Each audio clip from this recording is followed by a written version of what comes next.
जो महिला आज भी कर्म कांड में रह चुकी है, हाँ, रहती है, हाँ, इसलिए तो बाबा साहब ने मनुस्मृति दे रही थी कि जो मनुस्मृति में महिला को कोई अधिकार नहीं था।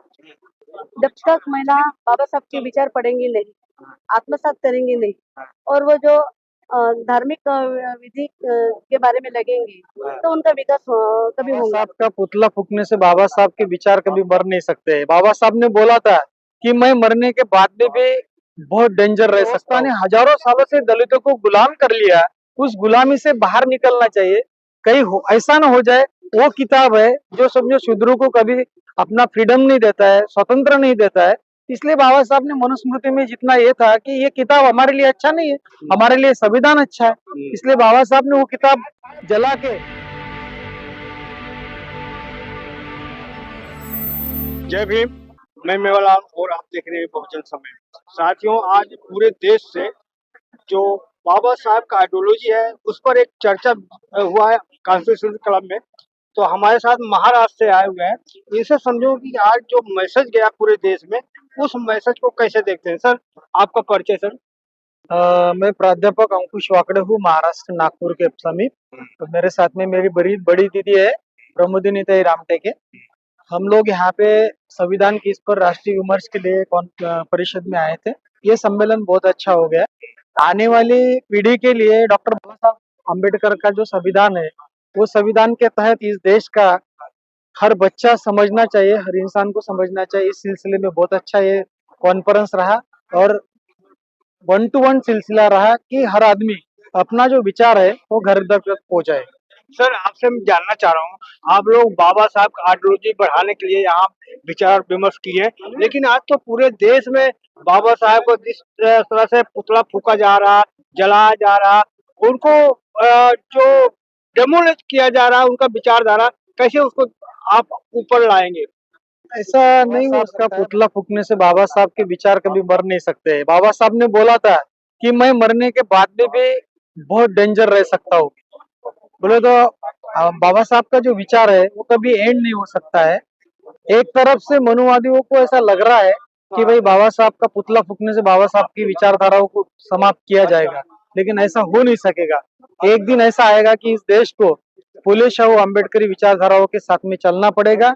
भारत का अगर विकसित भारत बनाना है तो बाबा साहब को विचार एक्सेप्ट करना आप पड़ेगा। लोग कर रहे हो कि एक्सेप्ट करना पड़ेगा, लेकिन वो जो जला रहे हैं उनका कहना है कि जब आप लोग मनुस्मृति जलाओगे तो हम लोग बाबा साहब को जलाएंगे। नहीं, डॉक्टर बाबा साहब अम्बेडकर का मनुस्मृति जलाने का मतलब ये नहीं था कि भाई क्या करना चाहिए। मनुस्मृति जलाने का ये था कि जिन व्यवस्था ने, जिस मनुवादी व्यवस्था ने हजारों सालों से दलितों को गुलाम कर लिया, उस गुलामी से बाहर निकलना चाहिए। कहीं ऐसा ना हो जाए। वो किताब है जो समझो शूद्रों को कभी अपना फ्रीडम नहीं देता है, स्वतंत्र नहीं देता है। इसलिए बाबा साहब ने मनुस्मृति में जितना ये था कि ये किताब हमारे लिए अच्छा नहीं है, हमारे लिए संविधान अच्छा है, इसलिए बाबा साहब ने वो किताब जला के समाज के सामने एक मिसाल खड़ी कर दी। किताब तुम्हारी उन्नति कर सकती है, लेकिन कौन सा किताब होना चाहिए, इसलिए बाबा साहब ने मनुस्मृति को जलाया। सर, अभी आप कर रहे हो कि अब मनुस्मृति को जलाने वाले जो कर रहे हैं हो नहीं सकता, बाबा साहब को विचारधारा इतना ऊपर है। लेकिन आप तो देखो, अभी ये 25 दिसंबर को जो ईसाइयों का पर्व मनाया गया, ये उनके जो है चर्च के सामने हनुमान चालीसा पढ़ा जा रहा है, इतना उपद्रव बचाया जा रहा है। कैसे आप जो बहुजन आइडियोलॉजी बचाएंगे। नहीं, मुझे समझ में नहीं आता है कि अगर समझो सरकार ये सब चलती है कि चर्च के सामने अगर समझो ये होता है, तो आप सोचिए कि इंडिया का बहुत सारा बच्चा विदेश में पढ़ता है और विदेश में पढ़ने के बाद उनका कांटेक्ट तो क्रिश्चियन कम्युनिटी से आता है।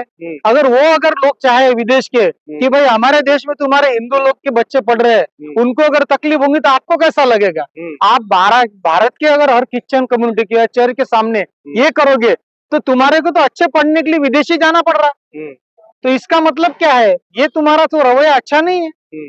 अगर दुनिया में आपको रहना है तो मिशनरी ने तो पूरा दुनिया में एजुकेशन का ये खोला था। मिशनरी स्कूल जब पूरे वर्ल्ड में आए तभी शिक्षा बढ़ी ना। अफ्रीका में बढ़ी, इंडिया में बढ़ी, आशिया खंड में बढ़ी, तो ये कैसे बढ़ी, तो मिशनरी का स्कूल था। तो ये समझ लेना चाहिए कि धर्म कभी एक दूसरे के साथ में लड़ाने के लिए नहीं सिखाता है।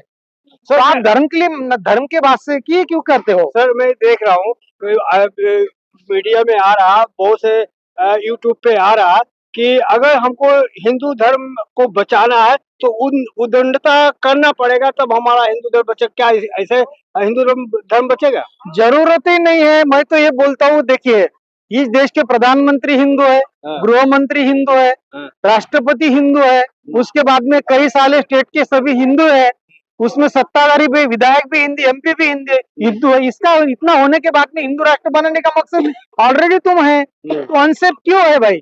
ये समझ में नहीं आ रहा है कि हिंदू राष्ट्र तुम कैसा बना सकते हैं जब तुम्हारे हाथ में सब है, तुम्हारे हाथ में सत्ता है, हुकूमत तुम्हारी है। तो ये कौन सी कंसेप्ट है हिंदू राष्ट्र बनाने लेकिन वो कह रहे हैं सर कि हिंदू इसलिए खतरे में है। देखो, बांग्लादेश में हिंदू दलित को मारा जा रहा है, लेकिन हिंदू इतना कमजोर है।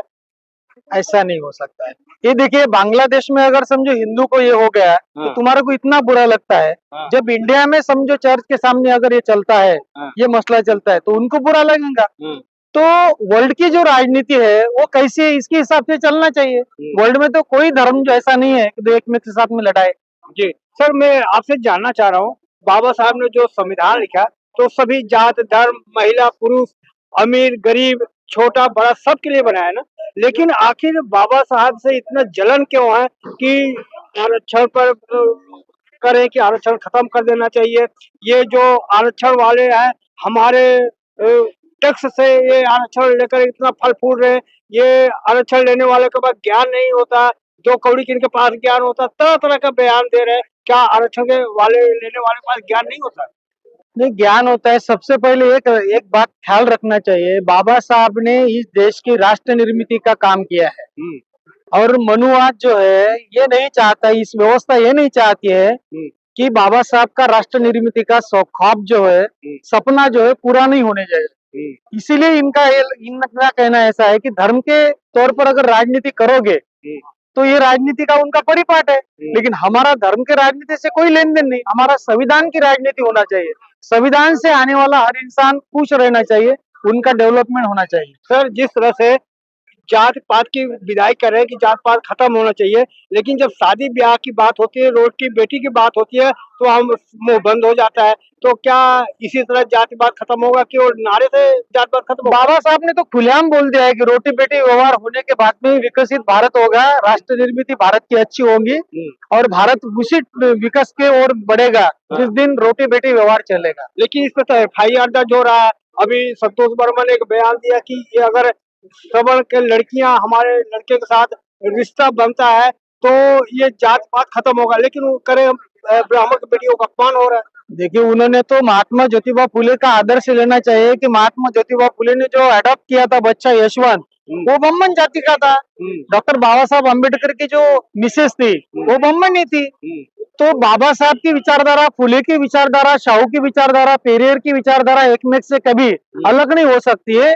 आदमी को आदमी जोड़ने के लिए बाबा साहब की विचारधारा काम करती है।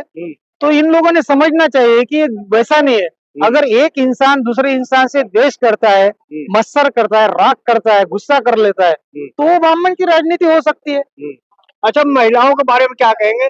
महिलाएं जब उनका बच्चा पास हो जाता है, कोई डिग्री मिल जाता है, कोई अच्छा काम हो जाता है, तो नौकरी मिल जाता है, तो हनुमान जी के लड्डू चढ़ाने जाते हैं। ये नहीं कहते कि डॉक्टर इलाज कर दिया तो डॉक्टर साहब सीधे नौकरी पा गए तो बाबा साहब आरक्षण को मिल गया। लेकिन जो हनुमान जी का लड्डू चढ़ाने जाएंगे, शंकर जी को प्रसाद चढ़ाएंगे, तो क्या कहेंगे उनको, महिलाओं के बारे में? नहीं, इस देश की महिलाओं की विकसित जो है, जो घर की महिला अच्छी पढ़ी, वो विज्ञानवादी अगर बन जाती है, वही घर आखिर में विकसित हो जाता है, उसका डेवलपमेंट हो जाता है। और समझो पाखंडी अगर रहा, विचारधारा अगर पाखंडी आपने एक्सेप्ट कर लिया तो हो सकता है ये बात कहीं नहीं होगी। महिलाओं ने तो ज्यादातर शिक्षा की ओर ध्यान देना चाहिए, और महिलाओं ने वो शिक्षा की इधर ध्यान देना चाहिए जहाँ पे विज्ञान हो। जी, हमारे साथ महिला भी है। मैडम, आपसे जानना चाहूंगा, आपका परिचय क्या है? खड़े रहो। मैं प्रमोदिनी रामटेके, महाराष्ट्र से हूँ। आपका क्या विचार है, जिस तरह से महिलाएं भ्रमित हैं, कह रहे हैं कि अगर हमारा कोई रक्षा करता ऊपर वाला भगवान करेगा या कानून बाबा साहब को संविधान करेगा उनका, आपका रक्षा? जो महिला आज भी कर्म कांड में रह चुकी है, हाँ। रहती है, हाँ। इसलिए तो बाबा साहब ने मनुस्मृति दे रही थी कि जो मनुस्मृति में महिला को कोई अधिकार नहीं था। जब तक महिला बाबा साहब के विचार पढ़ेंगी नहीं, आत्मसात करेंगी नहीं, और वो जो धार्मिक विधि के बारे में लगेंगी, तो उनका विकास कभी होगा नहीं।